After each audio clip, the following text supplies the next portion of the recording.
Hi guys, welcome back to Ask Nikki P, and before I hop right in, as usual, the channels are sponsored by Netflix, so if you use my netflix.com/Nikki code, you get a free 30-day trial to Netflix. Cool movies, TV shows, I'm obsessed, and let's hop right in.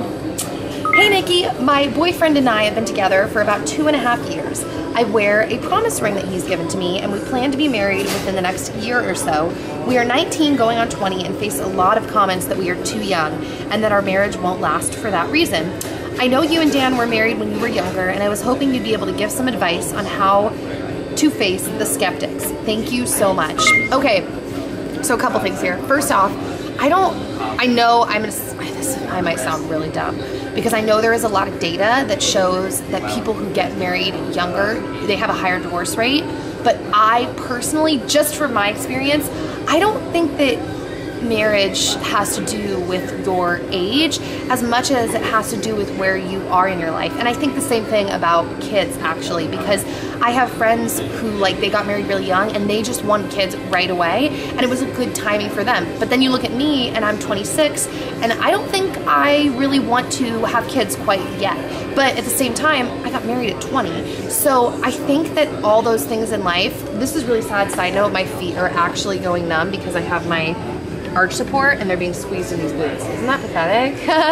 Anyways, I don't think it has to do with that. I think it has to do with where you guys are and where your relationship is, and yeah, kind of, I don't know if that makes sense, what your life is looking like at this moment in time. Dan and I, when we got married, my parents told us, they were like, we wouldn't be comfortable with you guys getting married if it was like a different situation, but the way that you guys are living your lives, where you kind of are in life, we think you can handle it. And my parents have been together, they weren't married for like 8 years, they dated for like 8 years, but they were together at 19. So my mom was like, what's the difference? You know, we could have been married. That being said, there is kind of this two-sided thing with, like, people do tend to be skeptical of young marriages. I mean, I got it so much. Multiple people made me cry because they straight up told me I was making a huge mistake, and I was like sobbing, and they're like, we're just looking out for you. But there's this thing in life, and I mean, I've even learned it with you two, is learning whose opinion to value, because every single person on the planet is going through life making decisions. So that means, and I'm talking very broad here, they have opinions on things. So everybody can have an opinion on it, but it's like, whose opinions really matter? You know what I mean?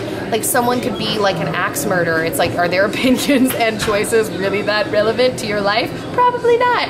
So learning to tell the difference between just skeptics, people who are just like, you're getting married too young, versus like your mom maybe, who you're really close to, if she was like, I have some concerns with you getting married young, you may not want to be, if this was the case, just be like, oh mom, you're such a skeptic.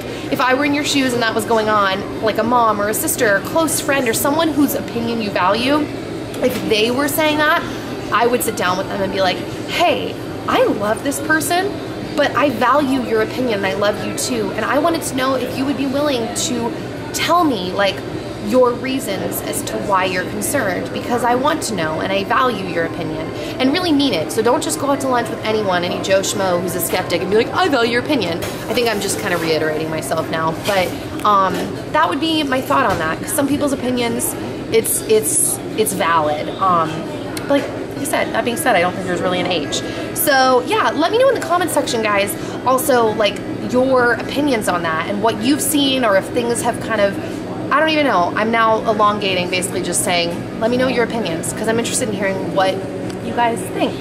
So yeah, the Twitter question says, if you could only drink one kind of tea for the rest of your life, what would it be? Ironic you should ask this, because I was just telling Dan last night. It would 110% be the passion tea fruit from It's a Grind. And I think the brand is called Pacific, or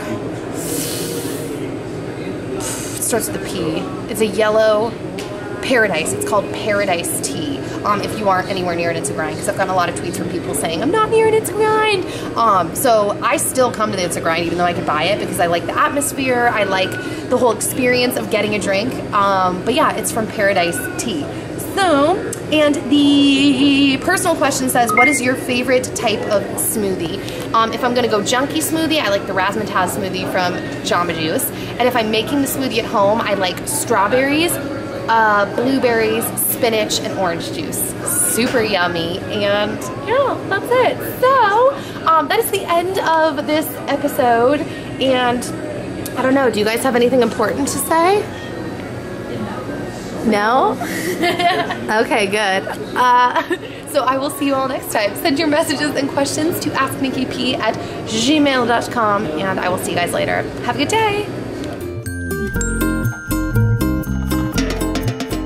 I didn't get my period until I was 18.